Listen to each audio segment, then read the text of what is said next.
I grew up used to, football was life. It was everything that every kid wanted to play. Everyone wanted to be a varsity football player, and that was kind of the cool thing. Was once you were on varsity, you got to wear the colors and put on the game day shirt and all the stuff, and you had these little kids looking up to you.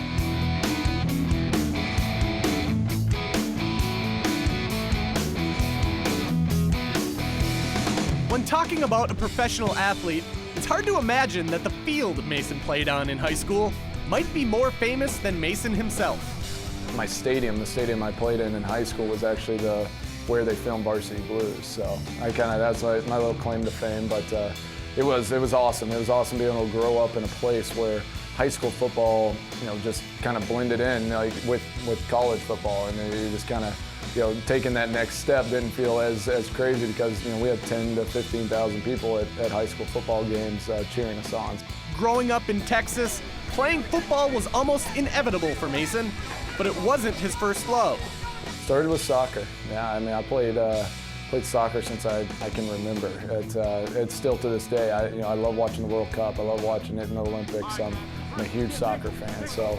I started with that, and then in Texas, soccer and football are different seasons, so I was actually able to play football in the fall and then transition into soccer and do both. Well-rounded in a broad variety of sports in high school, Mason also excelled in the classroom, something that carried on to his college days at Colorado. When I went to college, I ended up graduating 3.5 years, finishing early, and then my degree was important. It was something that I really felt like. Obviously, football is something I love and I want to do for a long time, but it's a fleeting thing ultimately.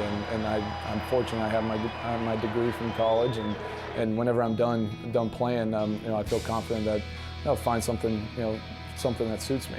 What has suited Mason in his free time away from the gridiron currently is golf. I like the competition. It's fun stepping over a golf ball and being a little bit nervous. I get out in front of 75,000 people and kicking a football, and I practice that every day. And obviously the nerves are there, the excitement's there, but I go out and I know exactly what I need to do. Whenever I step over a golf ball and you're thinking, okay, I'm playing these other guys in a competitive sense, you get those nerves, and it's kind of good to feel every once in a while.